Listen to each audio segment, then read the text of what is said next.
2024, une année active pour la Fondation Richelieu-Montmagny. Une activité pour des collations saines aux enfants d'école primaire du Kamouraska. Des partenariats durables pour la CDC ici Montmagny-Lillet.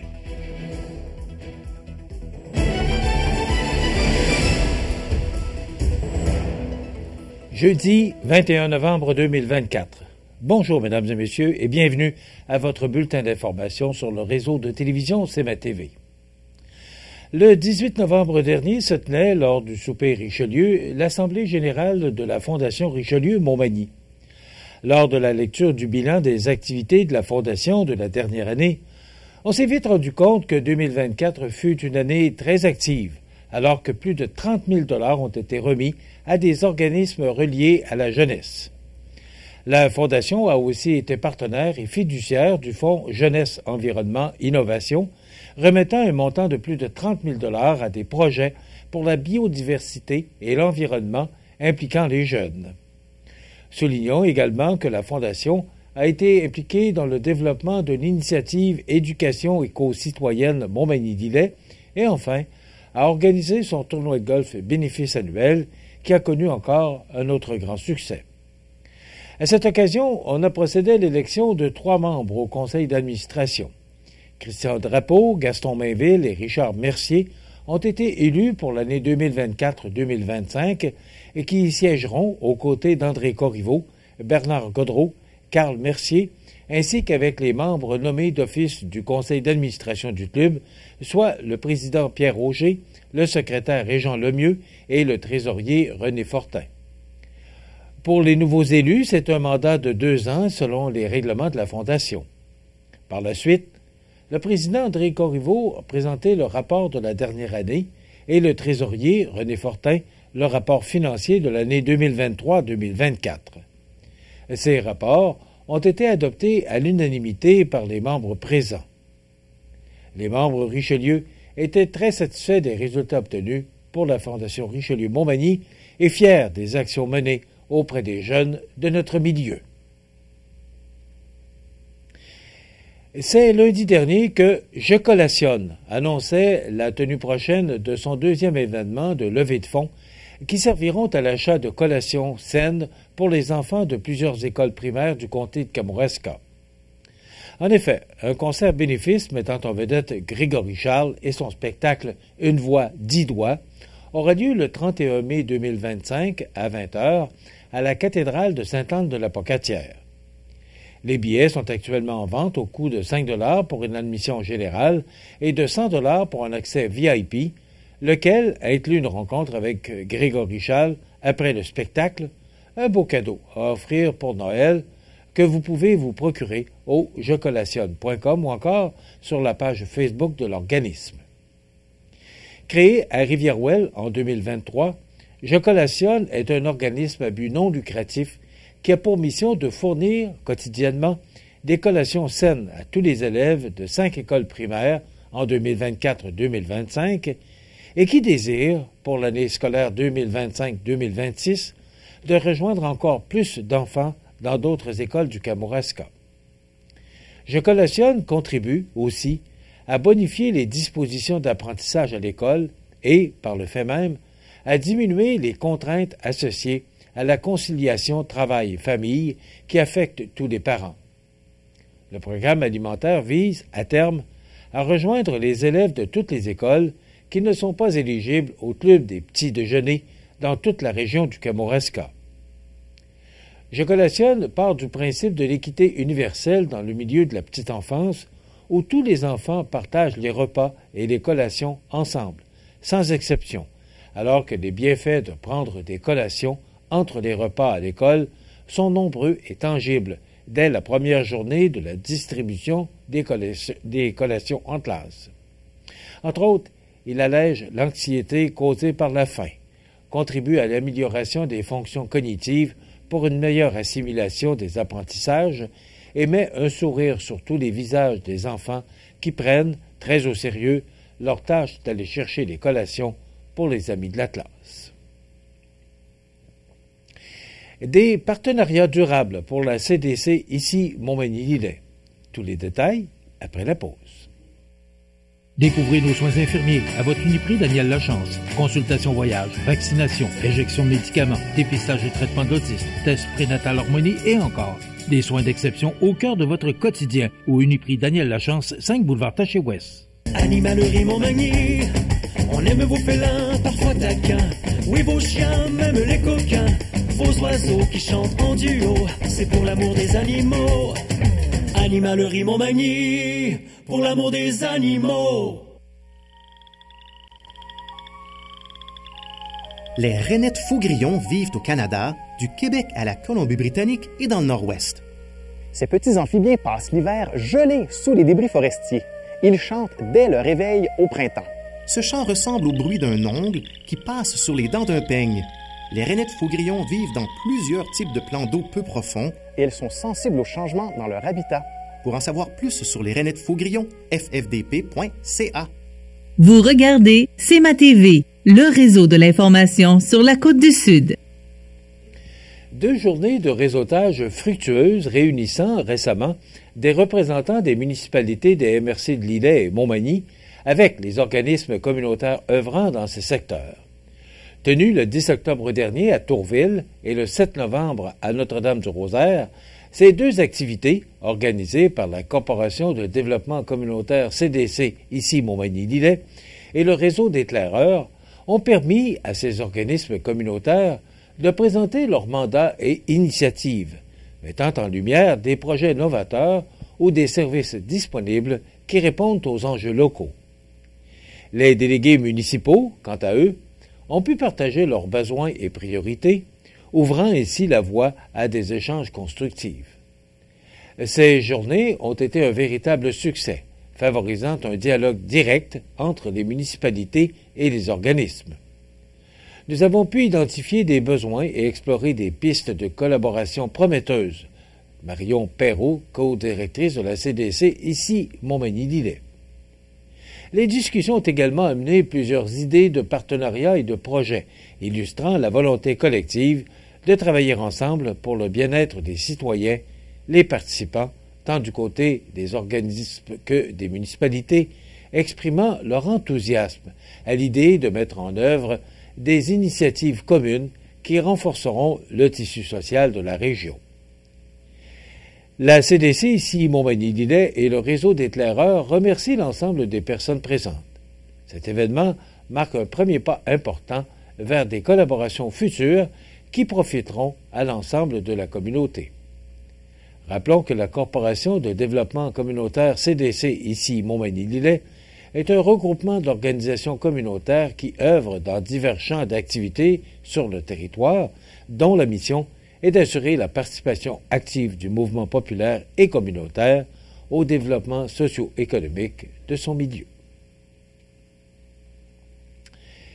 Une méconnaissance des risques que posent certains aliments et l'engouement des parents pour l'alimentation autonome chez l'enfant pourrait expliquer une augmentation du nombre d'enfants admis à l'hôpital à la suite d'un épisode d'étouffement causé par l'aspiration d'un aliment. C'est ce que suggère une étude publiée par une équipe de l'Université Laval et du Centre de recherche du CHU de Québec. Les membres de cette équipe ont passé en revue les dossiers de jeunes de 0 à 17 ans qui avaient été admis au Centre Mère-Enfant Soleil du CHU de Québec Université Laval entre avril 2006 et décembre 2020, à la suite d'un épisode d'étouffement.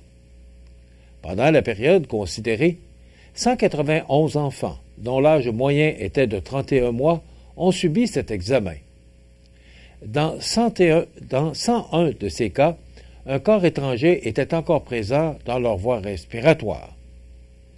Le nombre d'enfants nécessitant un séjour hospitalier à la suite d'un épisode d'étouffement a augmenté de 87 % entre les 5 premières et les 5 dernières années de la période couverte par l'étude. Il s'agit d'une hausse 3 fois plus élevée que celle du nombre d'enfants admis au Centre Mère-Enfant Soleil pendant la même période. Les cas d'étouffement semblent clairement en hausse chez les enfants, explique l'un des auteurs de l'étude, Patrick Daigneault, directeur du département de la pédiatrie à la faculté de médecine de l'Université Laval, chercheur au Centre de recherche du CHU de Québec, Université Laval, et pneumologue pédiatre au CHU de Québec, Université Laval. Dans 73% des cas, le corps étranger aspiré par l'enfant était un morceau de nourriture. Il s'agissait principalement de carottes à 20%, de noix et de graines à 19%, d'arachides à 10%, de maïs soufflé 8% et de fruits fermes ou de légumes autres que les carottes à 6%. Les autres cas étaient principalement attribuables à des jouets à 8% ou des objets variés à 17%. Les épisodes d'étouffement surviennent principalement à la maison, à 85% des cas, au moment où les enfants sont sous la surveillance de leurs parents, 79% des cas. Dans 41% des cas, il a fallu qu'un témoin de la scène, souvent un parent, intervienne pour aider l'enfant à libérer ses voies respiratoires. L'intervention allait d'une simple tape dans le dos à une réanimation cardio-respiratoire, précise le pneumologue pédiatre. Dans 70% des cas, l'aliment responsable de l'étouffement figure sur la liste des aliments auxquels il faut porter une attention particulière en raison des risques qu'ils posent pour les jeunes enfants. Cela nous porte à penser qu'il y a un manque de connaissance des parents au sujet des recommandations en matière de prévention des étouffements ou un manque d'adhésion à ces directives, souligne-t-il. Toujours selon le pneumologue pédiatre, il serait important de mener des interventions auprès des parents afin de mieux les informer au sujet des recommandations visant à réduire les risques d'étouffement chez l'enfant. De plus, dans un monde idéal, tous les adultes devraient connaître les manœuvres de base pour dégager les voies respiratoires de l'enfant afin de pouvoir réagir rapidement et adéquatement lorsqu'un épisode d'étouffement se produit. Les sports, présentés par Groupe Corriveau, entrepreneurs électriciens et plomberie, un appel, 4 services. Groupe Corriveau à Montmagny, 88-248-8992, votre solution. Vous avez des projets de construction ou de rénovation? Pensez Groupe Corriveau, entrepreneurs électriciens et plomberie. Un appel, 4 services, 88-248-8992, Groupe Corriveau à Montmagny ou groupecorriveau.com. La solution pour du travail bien fait.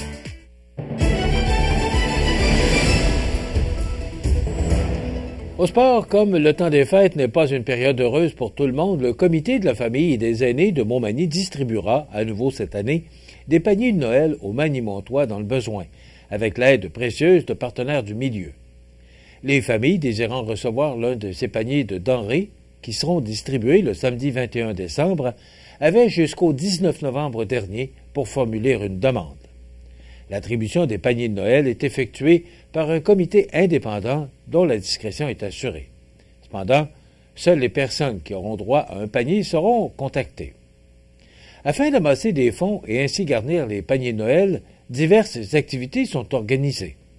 Entre autres, on sait déjà que le défi spinning, initié par le conseiller municipal Jesse Croteau, revenait dimanche le 17 novembre dernier au centre d'entraînement VO2 Gym.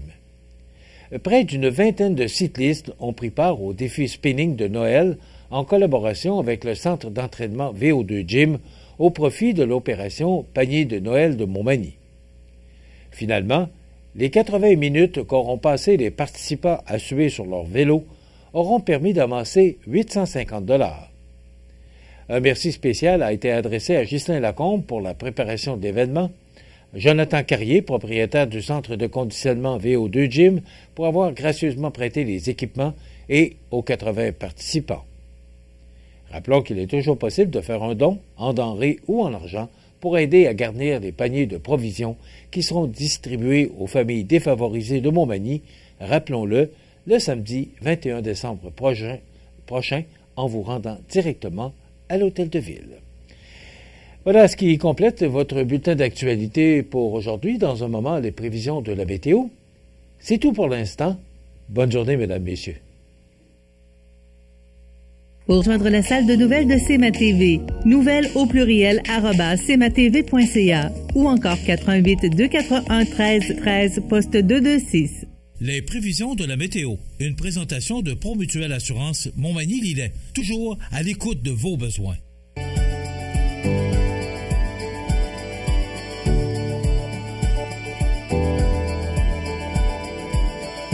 Êtes-vous Promutuelle Assurance? 418-248-7940. La la la la la la la.